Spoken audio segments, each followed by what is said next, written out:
Buenas tardes a todos. Vamos a empezar hoy lo que es la teoría evidencial de Dempster y Schaffer, que como ya os había dicho antes, era una teoría que tiene una fuerte base teórica, que permite modelar de forma sencilla la incertidumbre asociada a evidencias y a hipótesis, que permite considerar conjuntos de hipótesis sin que la confianza depositada en cada uno de ellos tenga que ser distribuida de ningún modo entre las hipótesis individuales, es decir, que va a trabajar con conjuntos de hipótesis como un todo. Permite reflejar de forma elegante la falta de conocimiento. De hecho, yo a esta teoría he trabajado mucho con ella y le llamo teoría de la ignorancia en vez de la teoría evidencial, que contiene de una manera súper elegante a la teoría de la probabilidad como un caso particular, ya lo veréis, y que contiene algunas de las funciones combinatorias de evidencias del modelo de Shorley y Buchanan. Como veis, esta teoría engloba a la de Shorley y Buchanan, la de Shorley y Buchanan engloba a la probabilidad y la probabilidad engloba al razonamiento categórico, con lo cual estamos siguiendo la estructura de cebolla que tantas veces hemos hablado aquí. Hay que decir que la teoría de Dempster y Schaffer es matemáticamente endiablada y yo he hecho un esfuerzo muy importante a la hora de, voy a ver si me deja poner la manito, a la hora de, vamos a ver la manito dónde está,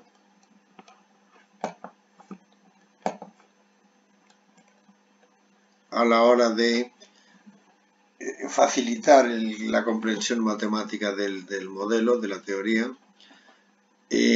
Algunos de los conceptos son muy difíciles de comprender, pero yo voy a tratar de razonar por analogía, de forma que podamos facilitar el acceso al concepto que estamos hablando, que es un poco extraño, ciertamente es un poco extraño. En cualquier caso, lo veremos muy bien, creo, por medio de un ejemplo de un asesinato que se me ocurrió una noche de insomnio. A mí me gusta mucho escribir, de hecho soy poeta reconocido, aunque no lo parezca, pero una noche de insomnio pues se me ocurrió levantarme al despacho y hacer un problema para vosotros, que es el problema que vamos a discutir aquí.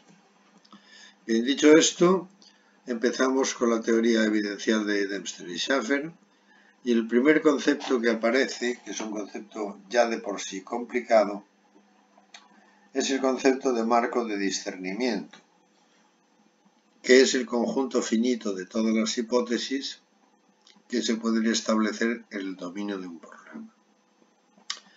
Quiere esto decir que tenemos un dominio y vamos a tener por un lado evidencias y por otro lado hipótesis o soluciones posibles, igual que en el modelo de Shorley y Buchanan.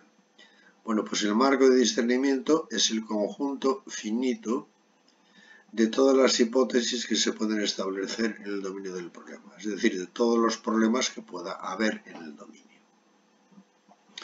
Este marco de discernimiento es un conjunto exhaustivo de hipótesis que son mutuamente excluyentes.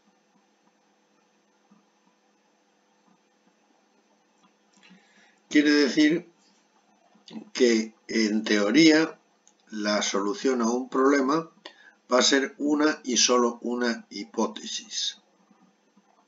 Sin embargo, lo normal es que el modelo llegue hasta un punto y no sea capaz de discernir entre hipótesis individuales. Lo que está claro es que el efecto de una evidencia, que es la otra parte del modelo, de la teoría, es que esa evidencia actúa sobre un conjunto global de hipótesis, de forma que esa confianza no viene determinada por las hipótesis individuales, sino que se refiere al conjunto. Suponer el ejemplo de que tos se asocia a gripe o a catarro, pero no podemos decir si es gripe o catarro. Actúa sobre esas dos evidencias, sobre esas dos hipótesis, sin poder discernir por sí sola a qué hipótesis apunta más. Formalmente, los elementos de la teoría ya veis que es un poco endiablada. Θ es el marco de discernimiento, que es el conjunto de todas las hipótesis del dominio del problema, de H1 a Hn, y vamos a considerar un elemento que llamaremos elemento focal. Ese elemento focal A es un subconjunto del marco de discernimiento. Por ejemplo, H1, H2 es un subconjunto de θ. Olvidaros de esto. Este es el conjunto de subconjuntos de θ. Yo lo puse por consistencia matemática, pero no hace falta para lo que vamos a ver en este tema. Bien, entonces aparece una evidencia. Evidencia E, y esa evidencia E, que es cualitativa, tiene un parámetro cuantitativo, que es el parámetro M, que eso es lo que se llama función básica de asignación de verosimilitud. Es decir, es la potencia evidencial que diríamos en el modelo de Shortleaf y Buchanan, de forma que E apoya a un subconjunto del marco de discernimiento con una función básica de asignación de verosimilitud de M.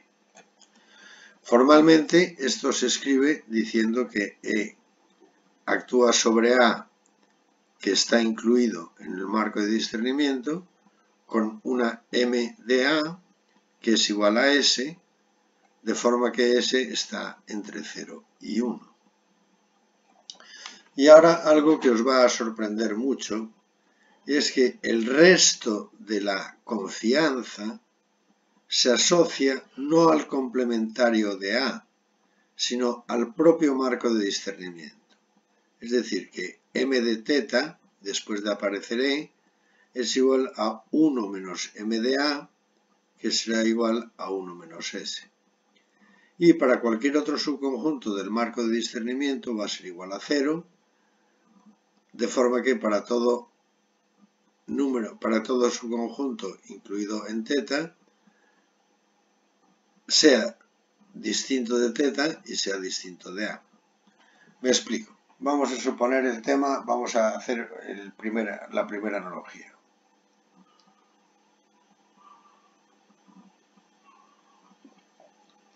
Suponer que todos los que estáis en la clase, todos vosotros, sois una hipótesis individual del marco de discernimiento. El marco de discernimiento es el aula 2-3 de la Facultad de Informática, de 1 a 2:30, que está formada por los elementos, por vosotros, con nombre y apellidos, que estáis en el aula, aparte de por mí, pero yo me voy a quedar al margen. Entonces, yo tengo una tarta que quiero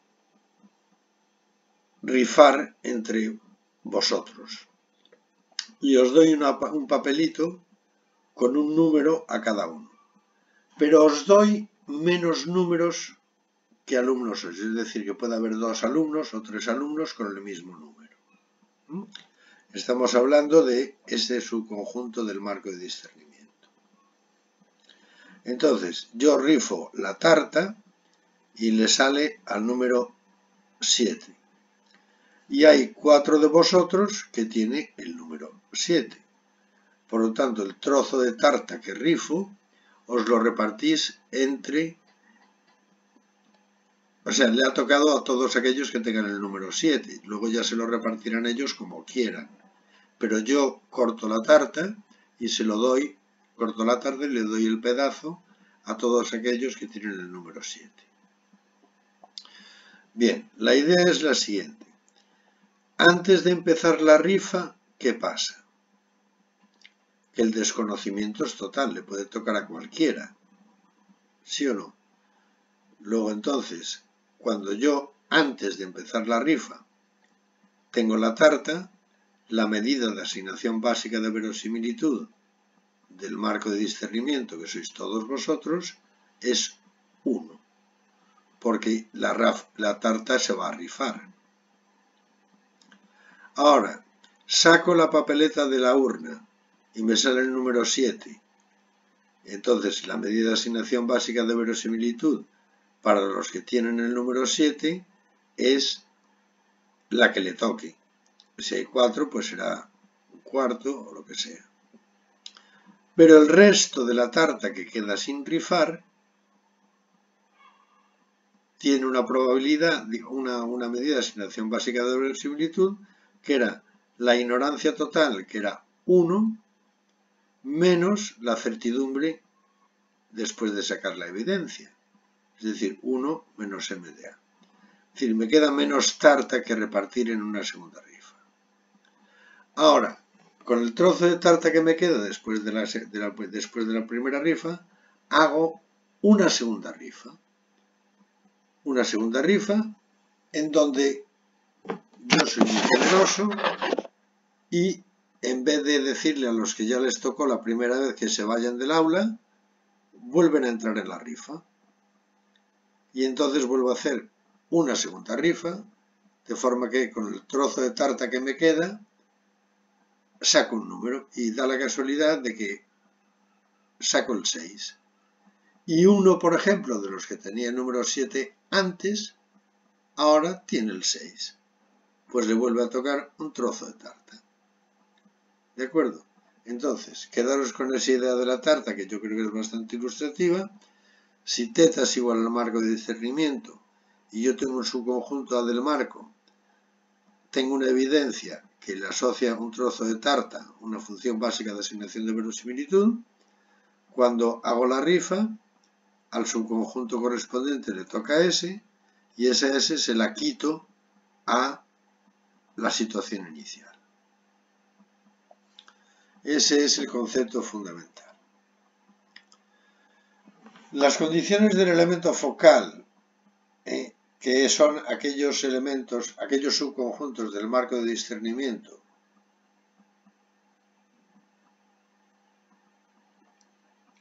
para los cuales existe una evidencia asociada, es decir, m de a es distinto de 0, son las siguientes. La suma extendida a todos los subconjuntos del marco de discernimiento de las medidas de asignación básica de verosimilitud es igual a 1. ¿Por qué? Porque la solución está en el marco. Y en segundo lugar, la función básica de verosimilitud del conjunto vacío es 0. Es decir, que la solución también está en el marco. Estas dos ecuaciones aseguran la consistencia matemática del modelo. Si utilizáramos un planteamiento probabilístico, veríamos que si P de A es igual a S, P de no A sería igual a 1 menos S,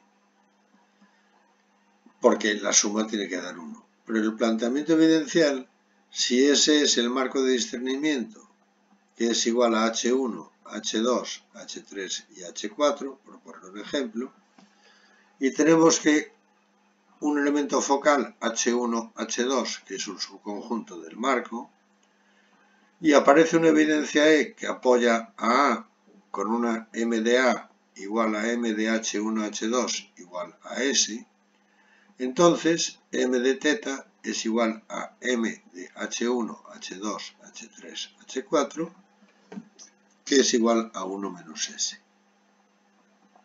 Es decir, que es lo que teníamos en la total ignorancia, que era 1 para el marco. Eso nos dice que con toda seguridad la solución está en el marco, pero no sabemos cuál es. Y a medida van apareciendo evidencias, vamos quitándole ignorancia al marco, y la ignorancia que le quitamos es S. Por lo tanto, la M de θ es igual a 1 menos S. Con S perteneciente a 0, 1. Sin embargo, al igual que hablábamos de la teoría de Shortleaf y Buchanan, de factores de certidumbre, las evidencias no suelen aparecer solas. Y además no tienen por qué referirse a los mismos elementos focales. Si tenemos un marco de discernimiento formado por las hipótesis H1, H2, H3, H4, puede aparecer una primera evidencia que apoye a A1, que es H1, H2, por poner un ejemplo, de forma que M1 de H1, H2 es igual a X. Por lo tanto, en relación con E1, si M1 de H1, H2 es igual a X, M1 del marco, después de aparecer la evidencia de su 1, es igual a 1 menos X. Análogamente, si aparece una evidencia E2, que apoya a un subconjunto o elemento focal del marco de discernimiento A2 igual a H2, H3, H4, tenemos que M2 de H2, H3, H4 es igual a Y, y en relación con E2, M2 de H1, H2, H3 y H4 es igual a 1 menos Y. Y finalmente aparece una tercera evidencia que apoya a un subconjunto del marco de discernimiento que es A3, que en este caso yo he puesto que es H1, de forma que M3 de H1 es igual a Z y M3 de H1, H2, H3, H4 es igual a 1 menos Z. Ahora lo que hay que hacer es combinar las evidencias, como hacíamos en el modelo de Shortleaf y Buchanan.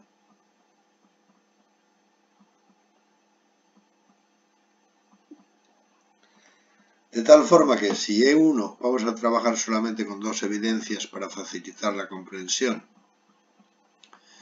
Si E1 apoya a A1 con M1 de A1, el subíndice yo lo pongo para identificar marco y evidencia con la función básica de asignación de verosimilitud.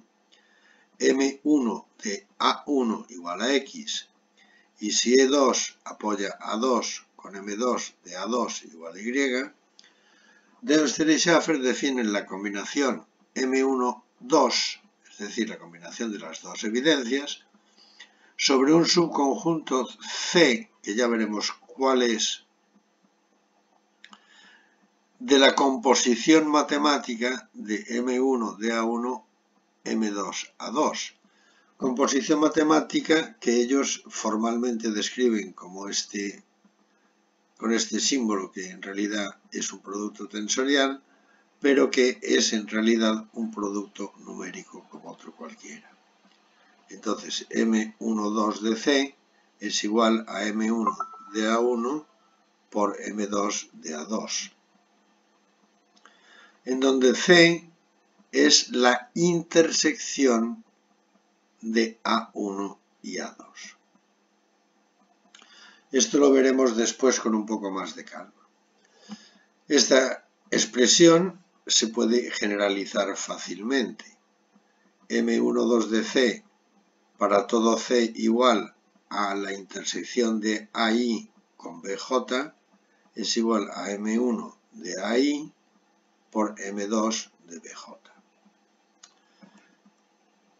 La formulación coincide estrictamente con la asignación de probabilidad a la intersección de dos sucesos independientes. Por lo tanto, la teoría evidencial asume implícitamente independencia entre evidencias. En la formulación anterior que os ponía, M12 de C, está claro que se cumple la primera condición exigida a la función de asignación básica de verosimilitud, es decir, que la suma extendida a todos los subconjuntos del marco, que son la intersección de dos elementos focales, es igual a 1. Esto no hay problema. Sin embargo, puede ocurrir que la intersección de elementos focales sea nula. Es decir, no haya ninguna hipótesis en común entre los dos elementos focales. Entonces se introduce una peculiaridad en el modelo. Por ejemplo, si E1 apoya a 1 con M1 de A1 igual a X, de tal forma que 0 es menor que X, menor o igual que 1, y E2 apoya a A2, de forma que M2 de A2 es igual a Y, y 0 es menor que Y, menor o igual que 1, pero A1 intersección A2 es el vacío, es decir, no hay ninguna hipótesis individual en común, resulta que M12 de C será igual a M12 del vacío, que será igual a M1 de A1 por M2 de A2, que será igual a su vez a X por Y, que es distinto de 0. Con lo cual vulneramos la segunda condición impuesta a la función de asignación básica de verosimilitud, puesto que M de 1,2 del vacío debería ser igual a 0. Cuando esto ocurre, si la teoría dice, desde un punto de vista teórico, repito, si la teoría dice que tiene que ser igual a 0, es que tiene que ser igual a 0, lo cual implica normalizar el resultado. Para ello, lo que hacemos es definir lo que se llama el grado de conflicto. Y el grado de conflicto lo denominamos K y es igual a la suma para todas las intersecciones que sean igual a 0 de M1 de A sub I por M2 de B sub J. Con este grado de conflicto obtenemos lo que se llama el factor de normalización, que es 1 partido por 1 menos K. Entonces, la función de combinación de evidencias normalizada es la expresión que teníamos anteriormente, que es la suma de C igual a A sub I intersección B sub J de M sub 1 por A sub I, de A sub I por M sub 2 de B sub J partido por 1 menos K. Bien, aquí vamos a detenernos un pequeño instante.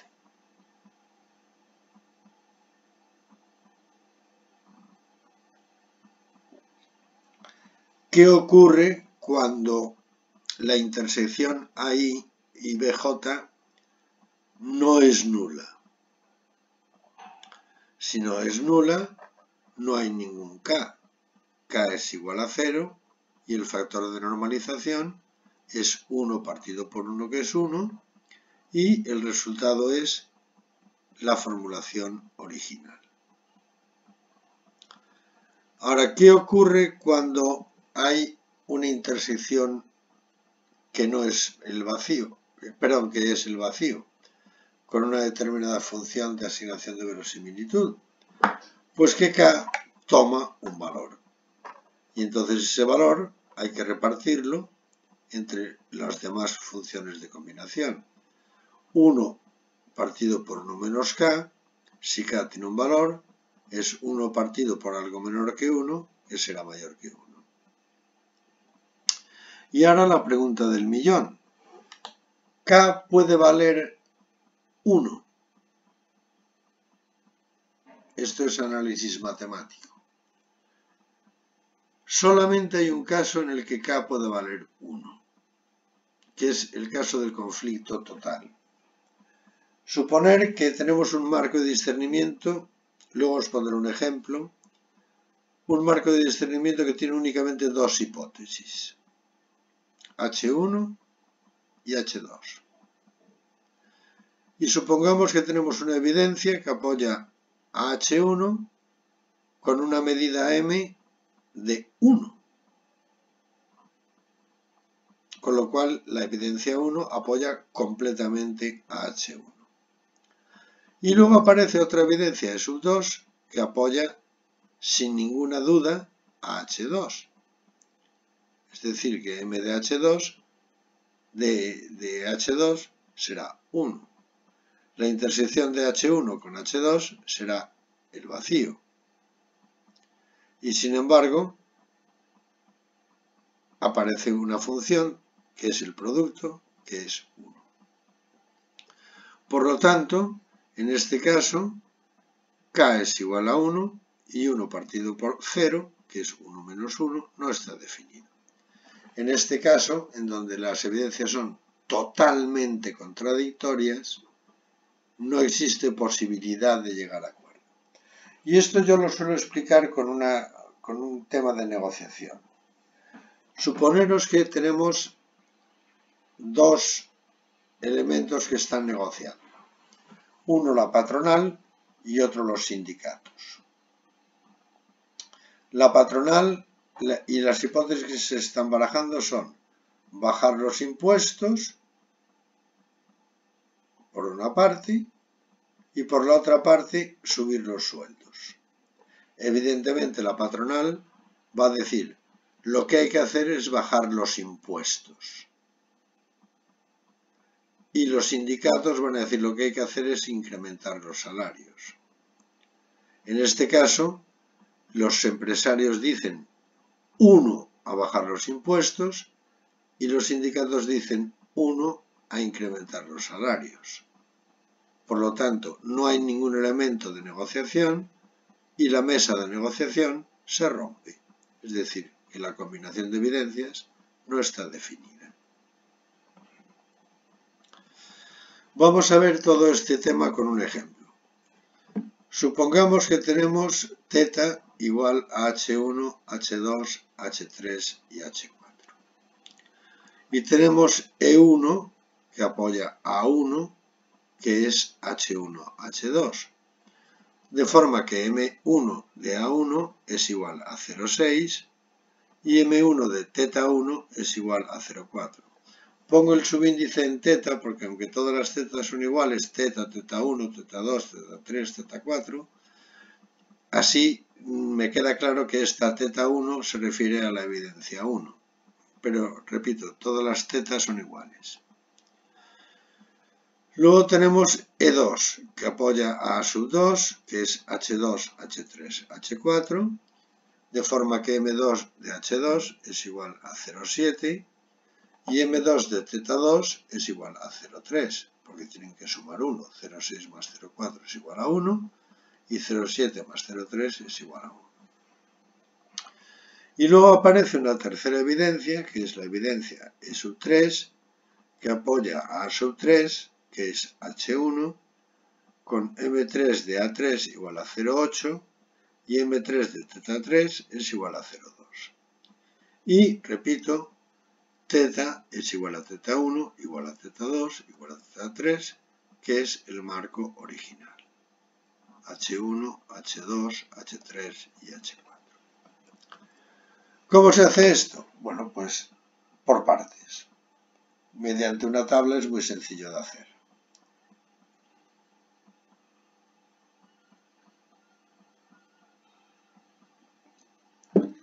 Imaginad que tenemos las dos primeras evidencias. La evidencia E1 apoyaba a A1, que era H1, H2, y al mismo tiempo a θ1. Y θ1 era H2, H3, H4. Perdón, θ1 era igual a H1, H2, H3, H4. Y la evidencia de sub2 apoya a H2, H3, H4 y al mismo tiempo a θ2, que es H1, H2, H3 y H4. Bueno, pues por una parte tenemos que calcular todas las intersecciones. A1 intersección A2 es H2. Y la medida de asignación básica de verosimilitud de H2 será el producto de 0,6 por 0,7, que son 0,42. Por otra parte, θ1, que es H1, H2, H3, H4, cuando lo intersecamos con H2, H3, H4, nos da precisamente H2, H3, H4, que es 0,4 por 0,7, que es igual a 0,28. En tercer lugar tenemos H1, H2, intersección θ2, que será H1, H2, y que el valor es 0,6 por 0,3, que es 0,18. Y finalmente θ1, intersección θ2, que es θ1, 2, será 0,12. Fijaros que la suma de 0,42 más 0,28 más 0,18 más 0,12 es 1,00. Esto quiere decir que tiene que ser, por la condición del modelo, de la teoría, 1. No me vale que digáis que es 0,93 porque entonces os habréis equivocado al calcular. Puede ser 0,999 o 1,0001, pero no más, por teoría de números. Luego, si tenemos algún motivo por el cual nos da 0,93, por ejemplo, es que habéis cometido algún error de cálculo. Bien, ahora ya tenemos E1 y E2.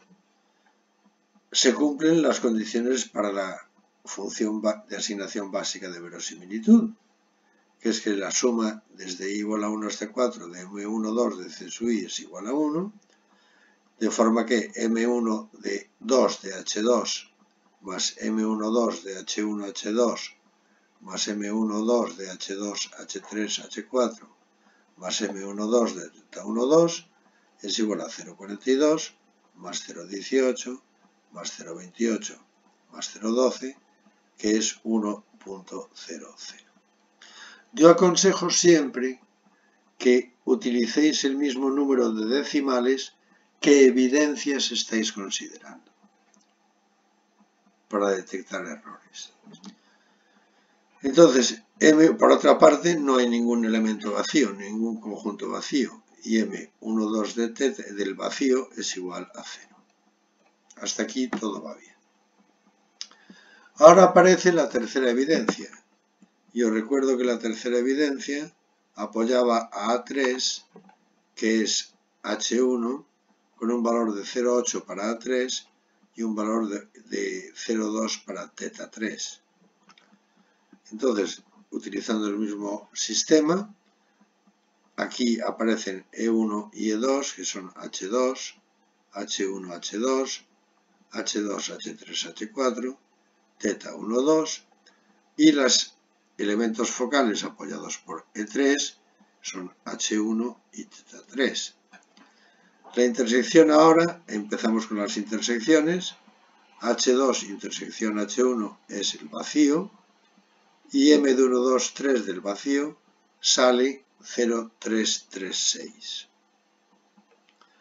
H1, H2 intersección H1 es H1, y m1, 2, 3 de H1 sale 0,144.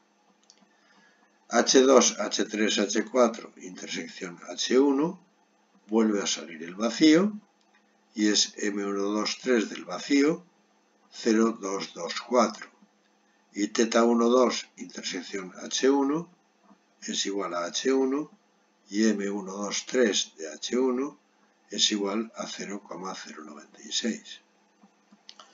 Lo mismo hacemos con H2 intersección θ3, que será H2 y cuyo valor sale 0,084. H1, H2 intersección θ3 sale H1, H2 y m1, 2, 3 de H1, H2 sale 0,036. H2, H3, H4 intersección θ3 sale H2, H3, H4 y m1, 2, 3 de H2, H3, H4 sale 0,056, y θ1, 2 intersección θ3 sale θ1, 2, 3 y con un valor de 0,024. Si sumáis todos estos valores, veréis que os da 1. Os da 1,000. O sea, 1. Pero aquí vemos que hay dos conflictos, que es este conflicto y este conflicto, porque hay valores distintos de 0 para el vacío en esta casilla y hay otro valor distinto de 0 para esta casilla, que es el vacío. Luego el grado de conflicto será, la K famosa será 0,336 más 0,224. es decir, habrá un conflicto importante.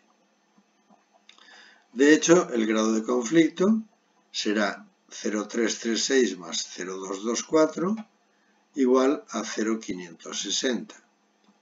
Ahora, normalizando y agrupando los términos, digo agrupar los términos porque tenemos, por ejemplo, H1 aquí y H1 aquí. Pero H1 es el mismo H1. Entonces, normalizar los términos significa sumar los H1s y dividirlos por 1 menos el grado de conflicto.